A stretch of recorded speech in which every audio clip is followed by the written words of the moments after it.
12 సంవత్సరాలు ఎలక్టెడ్ పిఎంగా ప్రధానమంత్రి నరేంద్ర మోదీ గారు మరి 4399 రోజులు ఎలక్టెడ్ పిఎంగా పూర్తి చేసుకోవడం జరిగింది.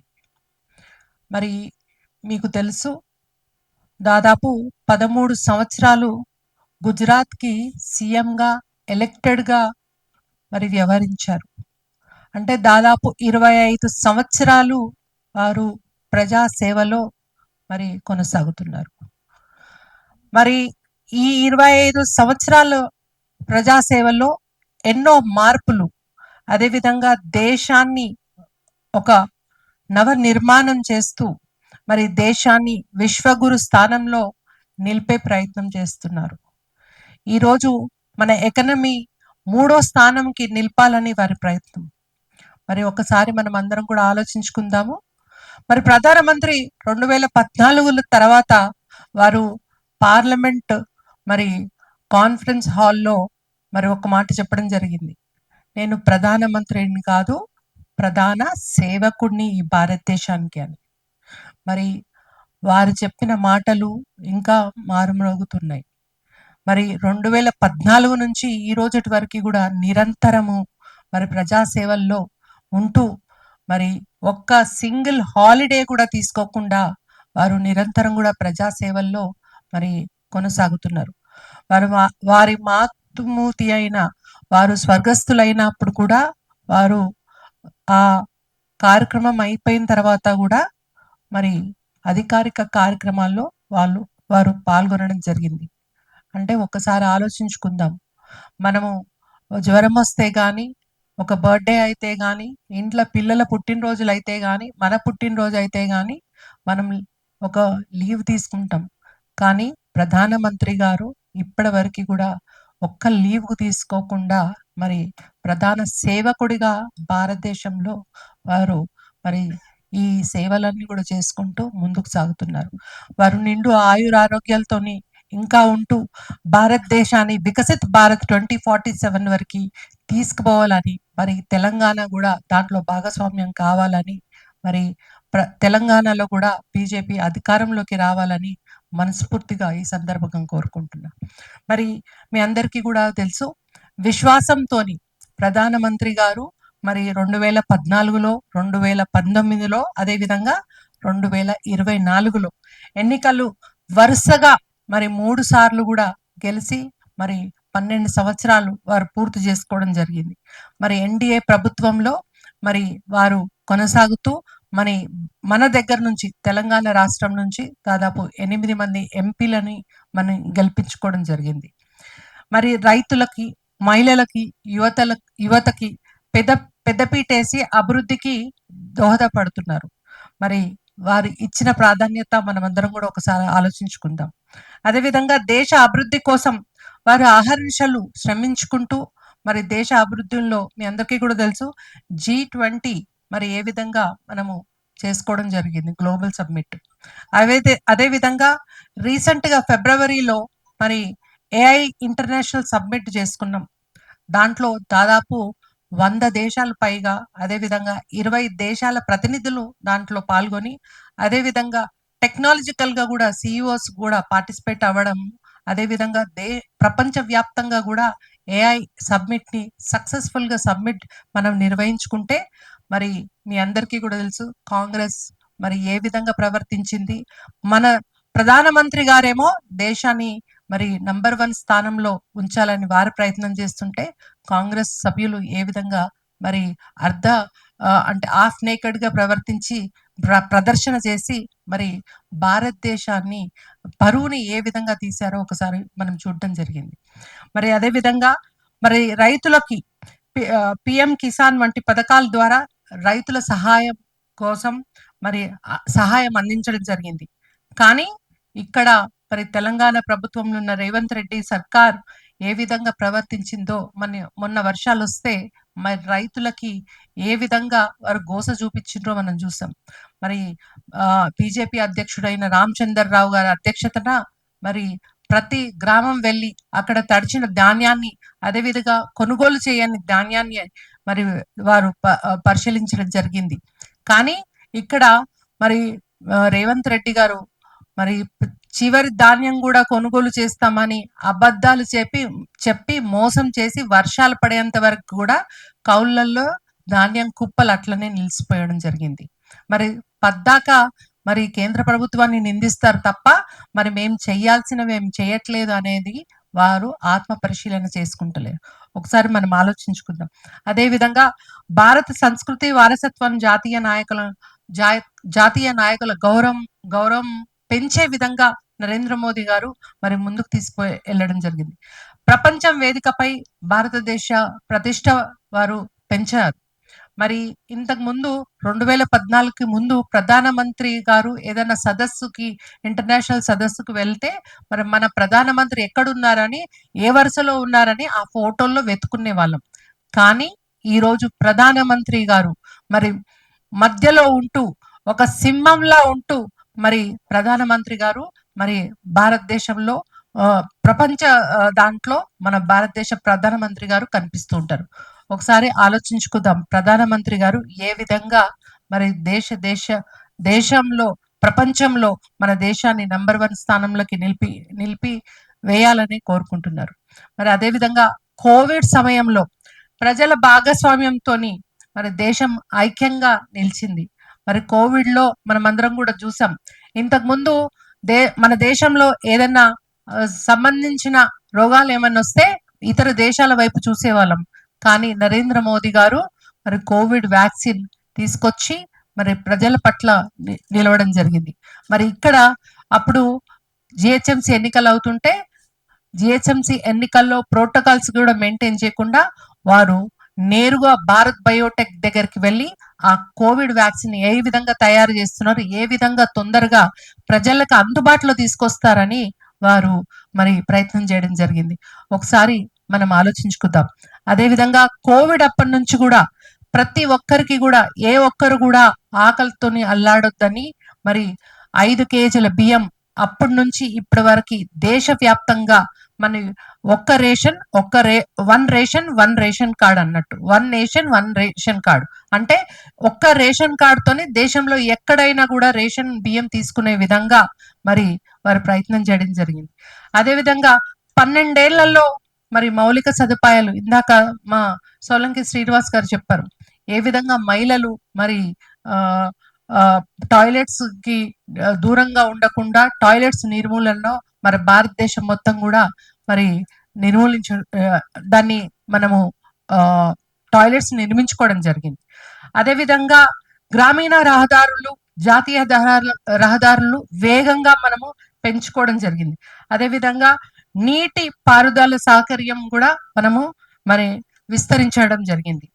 మీ అందరికీ కూడా తెలుసు, వందే భారత్ రైళ్లు, మరి మెట్రో రైళ్లు, కొత్త విమానాశ్రయాలు ఇవన్నీ కూడా సృష్టించుకోవడము, భారతదేశానికి ముందుకు తీసుకొని పోవడం జరిగింది. 2014లో 14 కంటే ముందు మరి దాదాపు ఒక 5 సిటీస్ లో దాదాపు 48 కిలోమీటర్లు మనకి మెట్రో ఉండేది. కానీ ఇప్పుడు 2014 నుంచి ఇప్పటి వరకు దాదాపు 26 నగరాలలో మరి 1095 కిలోమీటర్ మెట్రో నెట్వర్క్ మనము మరి నిర్మించుకోవడం జరిగింది.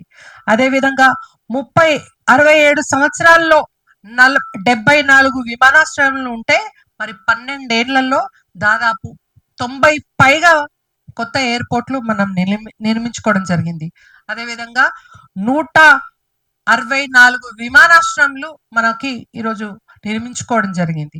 మరి ఉడాన్ పథకం కింద హవాయి చెప్పలు వేసుకున్న వాళ్ళు కూడా హవాయి జహాజ్ అంటే ఎయిర్పోర్ట్ లో మరి ప్లేన్ ఎక్కే విధంగా మరి ఆ పథకం కింద ప్రయాణం చేసే విధంగా మరి ప్రతి ఒక్కరు కూడా అంటే సామాన్యులు కూడా మరి విమానం ఎక్కే పరిస్థితి ఉండాలని ఆ ఉడాన్ పథకం తీసుకొని రావడం జరిగింది. అదేవిధంగా డిజిటల్ ఇండియా ద్వారా సేవలు ప్రజలకు అందించడం జరిగింది. డిజిటల్ ఇండియా అంటే ప్రపంచ దేశంలో ఎక్కడ కూడా మరి యూపీఐ ద్వారా మరి ఈరోజు మనం చిన్న జామకాయలు అమ్ముకున్నా, కూరగాయలకు వెళ్ళినా ఎక్కడికి వెళ్ళినా కూడా ఈరోజు డిజిటల్ పేమెంట్ చేస్తున్నాం. మరి ప్రపంచంలో ఎక్కడ కూడా అంత అభివృద్ధి మరి భారతదేశంలో జరిగినంత ఎక్కడ కూడా జరగలేదు. యువత ఏ విధంగా ఎదుగుతుంది, ఈ రోజు భారతదేశంలో ఒక ఉద్యోగం కావాలని వెళ్ళట్లేదు, 10 ఉద్యోగాలు మేమిస్తామని యువత ముందుకొస్తుంది. మరి భారతదేశంలో ఈరోజు మేక్ ఇన్ ఇండియా, పిఎల్ఐ ద్వారా తయారీ రంగం అభివృద్ధి చెందింది.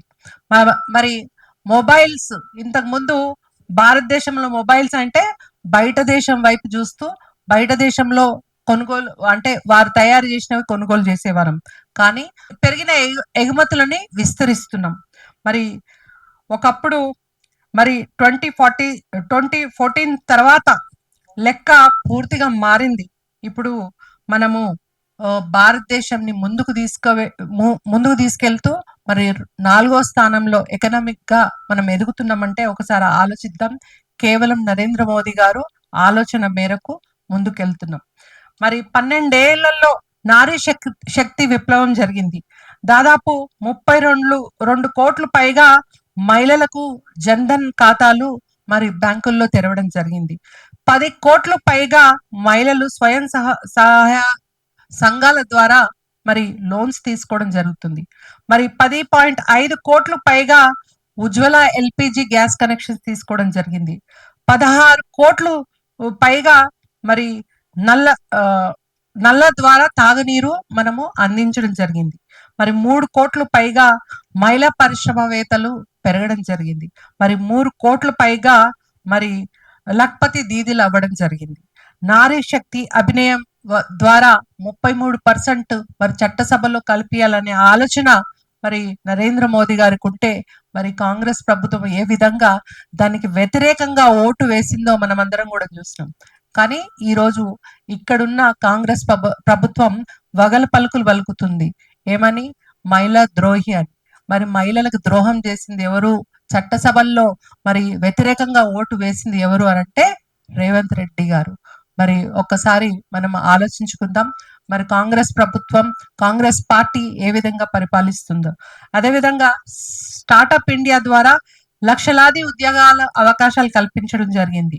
మరి ఈరోజు నెహ్రూ కుటుంబం కాకుండా ఒక్కటైనా ఇతర యోధుల పేరు లేకుండా మరి ప్రతి దానికి కూడా ఏ విమానాశ్రయం కానివ్వండి, లేకపోతే ఏ పథకం వచ్చినా కూడా వారి కుటుంబానికి, గాంధీ కుటుంబానికో నెహ్రూ కుటుంబానికి సంబంధించిన వాళ్ళ పేర్లు పెడతారు తప్ప ఎక్కడ కూడా స్వాతంత్ర సమరోధులు కానీ, మరి ఎక్కడ కూడా ఫ్రీడమ్ ఫైటర్స్ కానీ, ఇంకా మిగతా లీడర్స్ మనకి ఎంతో మంది ఉన్నారు, కానీ వారి పేర్లు ఎక్కడ కూడా పెట్టకపోవడం అనేది బాధాకరం. ఒక సింగిల్ డిజిటల్ పేమెంట్ ద్వారా ఢిల్లీ నుంచి ఇక్కడికి పంపిస్తే నేరుగా వారి ఖాతాల్లో మరి 100 రూపాయలు వేస్తే 100 రూపాయలు కూడా ఇక్కడ వస్తున్నాయి. ఒక్కసారి మనం ఆలోచించుకుందాం డిజిటల్ గా మనం ఎంత మరి ముందుకు సాగామనేది. అదేవిధంగా ఆయుష్మాన్ భారత్ ద్వారా ఉచిత ఆరోగ్య బీమా కల్పించడం జరిగింది. 4 కోట్ల మందికి పైగా పక్కా ఇళ్లని మనం నిర్మించడం జరిగింది. ఉజ్వల యోజన ద్వారా దాదాపు మహిళలకి ఎల్పిజి కనెక్షన్లు ఇవ్వడం జరిగింది. జల్ జీవన్ మిషన్ ద్వారా తాగునీరు అందించడం జరిగింది. స్వచ్ఛ భారత్ ద్వారా కోట్లాది మరుగుదొడ్లు నిర్మించుకోవడం జరిగింది. మరి మహిళలు, గిరిజనులు, కళాకారులు, వీధి వ్యాపారుల కోసం ప్రత్యేక పథకాలు అమలు చేయడం జరిగింది. మరి ఈ 12 ఏళ్ల మోదీ ప్రభుత్వం పాలనలో విశ్వాసం, అభివృద్ధి, పేదల సంక్షేమ అనే 3 స్తంభాలపై వీరి ప్రయాణం నిలవడం జరిగింది. మరి లాంగెస్ట్ సర్వింగ్ పిఎం మోడీ గారు మరి ప్రజల శ్రేయస్సు కోసము, దేశ అభివృద్ధి కోసము అంకితమైన నరేంద్ర మోదీ గారి జీవితం మరి ఇంకా మంచి ఆరోగ్యంతో ఉండాలని, సంతోషంగా కొనసాగాలని కోట్ల మంది భారతీయులందరూ కూడా మరి కోరుకుంటున్నారు. అదేవిధంగా అనేక అవస్థలు పడడం జరిగింది. మనం కరోనా లాంటి రోగంతోని దేశము మరి 4వ స్థానానికి మరి ఆర్థికంగా నిలిచిందంటే మోదీ సర్కార్ ఎంత శ్రమించిందో ఒకసారి ఆలోచించుకుందాం. అదేవిధంగా 12 ఏళ్లుగా మరి ప్రధానమంత్రి మరి ఒక సింగిల్ హాలిడే తీసుకోకుండా వారు ముందుకు సాగడం జరిగింది. ఇందాక శ్రీనివాస్ గారు చెప్పినట్టు మరి రామ మందిరం మరి రామ మందిరం అంటే అందరికీ కళ. హైదరాబాద్‌లో కూడా మన తెలంగాణలో కూడా ఎంతో మంది మరి విరాళాల సేకరణలో మరి ఇంటింటికి వెళ్ళినప్పుడు ప్రతి ఒక్కరు కూడా అనడం జరిగింది. ఈ జన్మలో మేము మరి రామ మందిరం చూస్తామని అనుకోలేదు అని చెప్పడం, కళ్ళలో నీళ్ళు కూడా తెచ్చుకోవడం జరిగింది. కానీ రామ మందిర స్థాపన జరిగి మరి సంవత్సరం తర్వాత కూడా మనము వేడుకలు కూడా చేసుకోవడం జరిగింది. మరి ఎస్ఐఆర్‌కి సంబంధించినంత వరకి మరి ఈరోజు కొత్తగా మరి నరేంద్ర మోదీ ప్రభుత్వం ఎస్ఐఆర్ తీసుకొస్తున్నారు అని చెప్పడం జరిగింది. కానీ నరేంద్ర మోదీ గారు సర్కారే కాదు, మరి మన ఇండిపెండెన్స్ ఇండియా నుంచి ఇప్పటి వరకు కూడా దాదాపు 12 సార్లు ఎస్ఐఆర్ చేయడం జరిగింది. మరి ఆ ఎస్ఐఆర్ ఎఫెక్ట్ ఏ విధంగా ఉందో మనం వెస్ట్ బెంగాల్లో చూడటం జరిగింది. మరి అక్కడ అధికారంలోకి బీజేపీ సర్కారు వచ్చింది. ఏ విధంగా మరి వెస్ట్ బెంగాల్లో మరి బీజేపీ సర్కార్ ఏర్పడ్డదో మరి రాబోయే రోజుల్లో తెలంగాణలో కూడా మరి బీజేపీ సర్కార్ డబుల్ ఇంజిన్ సర్కార్ వస్తుందని పూర్తి నమ్మకం మా అందరి పైన మరి మాకు కూడా ఉంది. అదే విధంగా మరి ఏ విధంగా ఈ రాష్ట్రంలో కాంగ్రెస్ గవర్నమెంట్ మరి వ్యవహరిస్తుందో తెలుసు. భాగ్యనగర్ని మరి ఏ విధంగా వాళ్ళు గాలి కొదిలేసిండ్రో మనకు తెలుసు. దాదాపు జిహెచ్ఎంసి డీలిమిటేషన్ చేస్తామని చెప్పి దాదాపు 300 డివిజన్స్ కి చేసి 3 ముక్కలు చేసి దాన్ని జిహెచ్ఎంసి, ఎంఎంసి, సిఎంసి అన్నారు.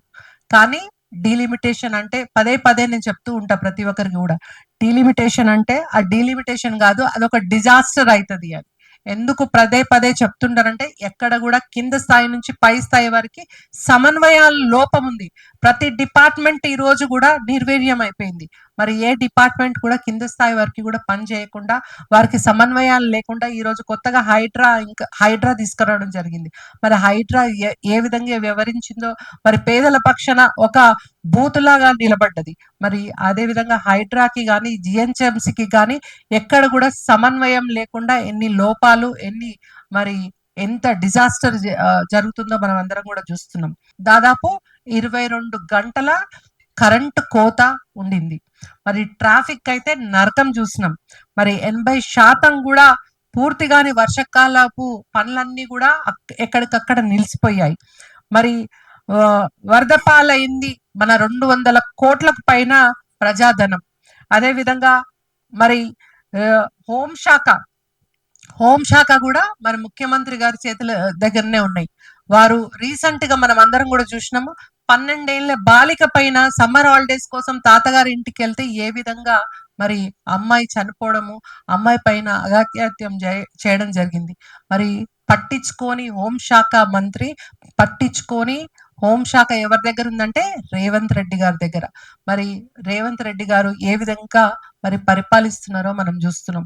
అదే విధంగా శాంతి భద్రతలను అన్ని కూడా గాలి కొదిలేయడం జరిగింది. మరి 15వ తారీఖు మరి స్కూల్స్ అన్ని కూడా రీఓపెన్ అవుతున్నాయి. మరి విద్యాశాఖ వారి దగ్గర పెట్టుకొని మరి ఏ విధంగా విద్య నడుస్తుంది ఈ 2.5 ఏళ్లలో చూసినాం. కొత్త స్కూల్స్ ఏవైతే కూడా డిమాలిష్ అయ్యి మరి కొత్తగా ఏర్పాటు చేస్తామని చెప్పి ఇప్పటి వరకు కూడా దాన్ని ఊసేలేదు. మరి ఏ విధంగా రేపు రాబోయే రోజుల్లో రేపటి పౌరులు తయారవుతారో అంటే ఈ తెలంగాణ గవర్నమెంట్, కాంగ్రెస్ గవర్నమెంట్ లో మనము మరి పిల్లల భవిష్యత్తు కూడా మరి అంధకారంలోకి నెట్టుతున్నారు అనేది కూడా ఒకసారి గమనించాల్సిన అవసరం ఉంది. ఓటు చోరీ, సీట్ చోరీ అని.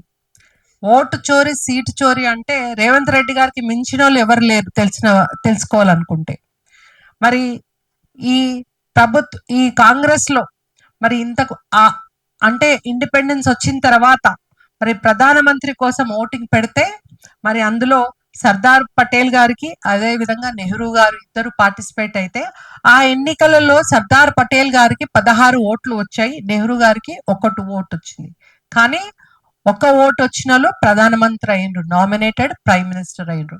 16 ఓట్లు వచ్చిన వాళ్ళు మరి పక్కకు తప్పుకోవాల్సి వచ్చింది. ఒకసారి మనం ఆలోచించుకుందాం, ఓటు చోరీ ఎవరు చేసిరు, సీట్ చోరీ ఎవరు చేసిరు అనేది.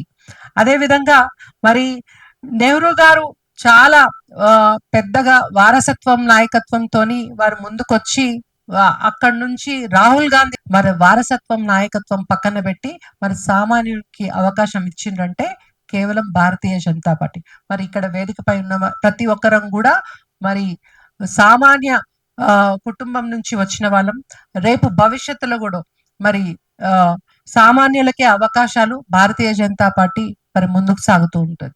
మరి మీ అందరికీ కూడా తెలుసు ఏ విధంగా నరేంద్ర మోదీ గారు 12 ఏళ్ల పరిపాలన చేసిండ్రు. ఈ 12 ఏళ్లలో మరి భారతీయ జనతా పార్టీ ఎప్పుడు కూడా ఒకటి చెప్తుంది, nation first, party next, self last. మరి ఈ విధంగా ముందుకు వెళ్తుంటారు. కానీ నరేంద్ర మోదీ గారు ఒకటే చెప్తుంటారు, ఫస్ట్ నేషన్, నెక్స్ట్ కూడా నేషన్ అని. అంటే ఆ విధంగా వారు మరి పనిచేస్తూ ఉంటారు. మరి మీ అందరికీ కూడా తెలుసు, ఫిట్ ఇండియా అని మరి దేశవ్యాప్తంగా కూడా తీసుకొచ్చి ఖేలో సంసద్ లో భాగంగా మరి ఉత్సవాలు కూడా మనం జరుపుకోవడం జరిగింది. మరి సౌత్ ఇండియాకి సంబంధించినంత వరకు కూడా సికింద్రాబాద్ ఖేలో సంసద్ మరి కిషన్ రెడ్డి గారి ఆధ్వర్యంలో మరి బిగ్గెస్ట్ లార్జెస్ట్ ఎన్రోల్మెంట్ అంటే దాదాపు 30,000 పైచీలకు మరి అందులో క్రీడలు నమోదు చేసుకోవడము, దాన్ని భారీ ఎత్తుగా దాన్ని ఒక ఉత్సాహంగా జరుపుకోవడము జరిగింది. మరి 6 గ్యారంటీలు 420 హామీలను గాలి కొదిలేసి ఈరోజు ఏమన్నా పరిపాలన చేస్తున్నారు అని అంటే ఏమీ లేదు అని చెప్పుకోవచ్చు. మరి దాదాపు అన్ని కూడా గాలి కొదిలేసి ఈరోజు ఒకే పదే పదే మరి తెలంగాణ రాష్ట్రంలో మరి కిషన్ రెడ్డి గారిపై ఏడవడం తప్ప రేవంత్ రెడ్డి గారికి ఏం పని దొరకట్లేదు. మరి కేంద్రం ఇస్తున్న నిధులతోనే ఈరోజు రాష్ట్రంలో రోడ్లు కానీ అభివృద్ధి పనులు కానీ జరుగుతున్నాయి. మరి చిత్తశుద్ధి ఉంటే కేంద్రం నిధులపై బహిరంగ చర్చకు రావాలని ఈ వేదికపై నుంచి మరి రేవంత్ రెడ్డి గారిని పిలుపునిస్తున్నాం. అదేవిధంగా కాంగ్రెస్ ఇచ్చిన గ్యారంటీలు పైన, అదేవిధంగా నిరుద్యోగ భృతి పైన ప్రజలు తిరగబడుతున్నారు. ఆ భయంతోనే ఈరోజు సీఎం ఏం మాట్లాడుతున్నారో మరి మనకందరూ కూడా అర్థమవుతుంది. మరి కిషన్ రెడ్డి గారిని అడ్డుకునే శక్తి కాంగ్రెస్ లో ఇప్పటికీ కూడా రాలేదు, రాదు కూడా. మరి క్షేత్రస్థాయిలో బీజేపీ నా కార్యకర్తలందరం కూడా మరి సీఎంని హెచ్చరిస్తున్నాం, తప్పకుండా మేము దేనికైనా దానికి సిద్ధం, మీరు చర్చకు వస్తారా అని మేము ఇక్కడ నుంచి ఈ వేదిక నుంచి ప్రశ్నిస్తున్నాం.